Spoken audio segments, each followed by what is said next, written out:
मित्रांनो, सफ्रम जय भीम. मित्रांनो, आज आपण जागतिक स्तरावरील लोकशाहीचा आढावा घेणार आहोत. तर सर्वप्रथम पाहूया लिंकनची लोकशाही. अमेरिकेचे 14वे राष्ट्राध्यक्ष अब्राहम लिंकन यांनी लोकशाहीला व्याख्येचे नवप्रावरण चढवले.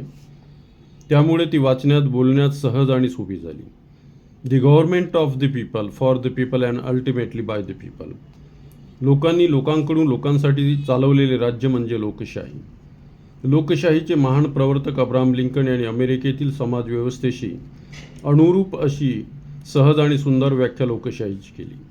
भारतात लोकशाही या शब्दाचा उगमही झाला नव्हता, त्यामुळे लोकशाहीच्या व्याख्येचा प्रश्नच उद्भवत नाही. सध्याच्या आपल्या लोकशाहीच्या प्रेरणा पाश्चात्याकडून आलेल्या आहेत.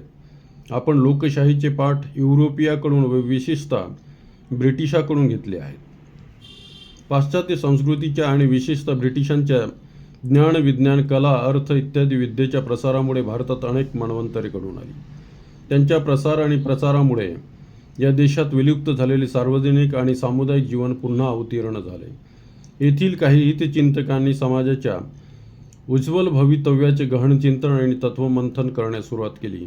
त्यामुळे या देशात समाजकारण, राजकारण, धर्मकारण, अर्थकारण, इतिहास, वाङ्मय, कला, विज्ञान इत्यादी क्षेत्रात मोलाचे कार्य करून आपल्या समाजाला उन्नतीच्या मार्गावर नेण्याचे प्रयत्न केले.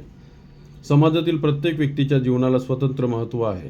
प्रत्येक मनुष्याकडे तो एक केवळ समाजाचा घटक या दृष्टीने न बघता तो एक स्वयंसिद्ध आणि स्वयंपूर्ण मानव आहे, या समृद्ध दृष्टीने त्याच्याकडे पाहिले पाहिजे. समाजरचनेची तत्त्वे दुसऱ्या कोणत्या तरी पारलौकिक दृष्टीने ठरवून मग त्यात ज्या चौकटीत मानव बसेल तेथे त्याला बसवायचा असे धोरण न अवलंबिता मानवाचे सुख, त्याचा गुणविकास, त्याच्या व्यक्तित्वाचा उत्कर्ष हेच मूलभूत ध्येय ठरवून त्याला अनुसरूनच समाजरचनेची तत्त्वे ठरविली पाहिजेत. या विचारालाच लोकशाहीचा आदी सिद्धांत म्हणतात. मानवाच्या जीविताला एक विशेष प्रतिष्ठा आहे, ही जाणीव असल्यावाचून या सिद्धांताला कोणी महत्त्व देणार नाही. लोकशाही हा केवळ शासन संस्थेचा प्रकार नसून लोकशाही म्हणजे प्राधान्याने एक मनोवृत्ती आहे, एक विशिष्ट प्रणाली आहे, असं विड्रो विल्सन म्हणतात. ही मनोवृत्ती त्या प्राचीन सनातन परंपरेतून निर्माण होणे शक्य नाही, कारण त्यात लोकशाहीचा साधा अंशही सापडत नाही. त्या प्राचीन सनातन संस्कृतीतून केवळ चंगळवाद निर्माण झाला आणि चंगळवादी संस्कृती भारतात उदयास आली. या प्राचीन पीठिकांचे संस्कार घेऊन त्याच धोरणाने कार्यप्रवृत्त झालेली माणसे लोकशाही कधीच यशस्वी करू शकणार नाही.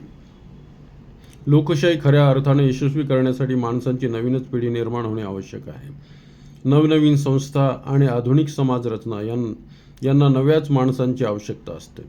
डॉक्टर बाबासाहेब आंबेडकर, महात्मा फुले, छत्रपती शिवाजी महाराज, छत्रपती शाहू महाराज, सावित्रीबाई फुले इत्यादी समाजधुरीणांनी प्रथमतः मानवाला त्याच्या स्वतःच्या मानत्वाची, प्रतिष्ठेची प्रचिती आणून दिली. नव्हे तर त्यांचे स्वत्व, त्याच्या मनुष्यत्वाचा अहंकार हा या समाजधुरीणांनी प्रथमतः त्यांच्यात जागृत केला. म्हणूनच या देशात एका नव्या युगाला प्रारंभ झाला. कोणत्याही प्रकारची विषमता ही समाजाला घातक ठरणारी असते, परंतु त्यातल्या त्यात प्रखर जातीभेदामुळे आलेली विषमता ही समाजाचे सारे कर्तृत्वच नष्ट करू शकते. यामुळे भारताच्या वैज्ञानिक, तांत्रिक आणि औद्योगिक विकासाला कीड बसली. वर्णव्यवस्थेच्या महाकाय अजगराने लोकशाहीची समृद्ध परंपराच गिळंकृत करून टाकली. लोकशाहीची थोर भावना ब्रिटिशापूर्वीच्या भारतीय समाजात साधारणतः इसवी सन 1000 पासून पुढल्या 700-800 वर्षात निर्माण होऊ शकली नाही, कारण त्या काळी जातीभेदाची एवढी कठोर बंधने होती. त्यात आचरण, धर्मसंस्थेतील भ्रष्टाचार, धर्मसंस्थांचे अनिर्बंध अधिकार आणि विज्ञान, तंत्रज्ञान याविरोधी कल्पनाच्या विरोधात संपूर्ण जगभरात फार मोठी क्रांती झाली आणि त्या अद्भुत क्रांतीतून लोकशाही ही विचार प्रणाली प्रादुर्भूत झाली. प्रशियाचा सम्राट फ्रेडरिक द ग्रेट, रशियाचा सम्राट पीटर द ग्रेट, फ्रान्सचा सम्राट 14वा लुई, इंग्लंडची राणी एलिझाबेथ यांची अनियंत्रित राजसत्ता या अत्यंत वैभवशाली राजसत्ता म्हणून ओळखल्या जात होत्या. त्यांच्या कारकिर्दीत देशात अभूतपूर्व आर्थिक व सांस्कृतिक प्रगती घडून आली.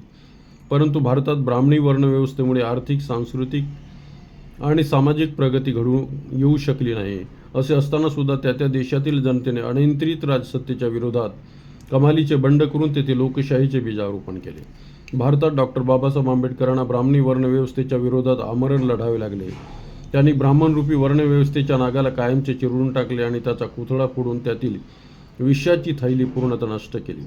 बाबासाहेबांनी सर्वप्रथम मानवत्वाच्या प्रतिष्ठेची प्रतीती सर्व जनतेला करून दिली. त्या प्रतिष्ठेच्या विवेचनातूनच लोकशाहीला कुठेही वाव नव्हता. लोकशाहीमुळे समाजाच्या कर्तृत्वाला एकदम उमाळा येऊन सर्वत्र त्याला बहर येत असते. लोकशाहीच्या प्रतिष्ठापनेसाठी समता ही अत्यंत आवश्यक बाब आहे. जातीय विषमतेचे शल्य हे की त्या व्यवस्थेत हीन गणलेल्या जातींना उत्कर्षाची संधी मिळाली नाही आणि त्यामुळे त्यांचे कर्तृत्व कुजात पडले. ज्या ब्राह्मणांनी हेतुपुरस्पर अशी विषम व्यवस्था मान्य केली आणि तीच प्रखर विषम व्यवस्था टिकवण्याचा आग्रह धरला, त्यांची लोकशाहीवर किती निष्ठा आहे हे यावरून दिसून येते. नव्हे तर त्यांचे या राष्ट्रावर किती प्रेम आहे, किती भक्ती आहे हे सुद्धा कळायला वेळ लागत नाही. समता, जागरूकता, राजकीय प्रबुद्धता, राजसत्तेवर नियंत्रण घालण्याची सिद्धता आणि सर्वसमावेश तत्त्वज्ञान हे लोकशाहीचे खरे स्तंभ आहेत. त्यामुळे लोकशाही बळकट आणि समृद्ध होऊ शकते. तर धन्यवाद मित्रांनो, आज इथेच थांबूया, पाहूया पुढे.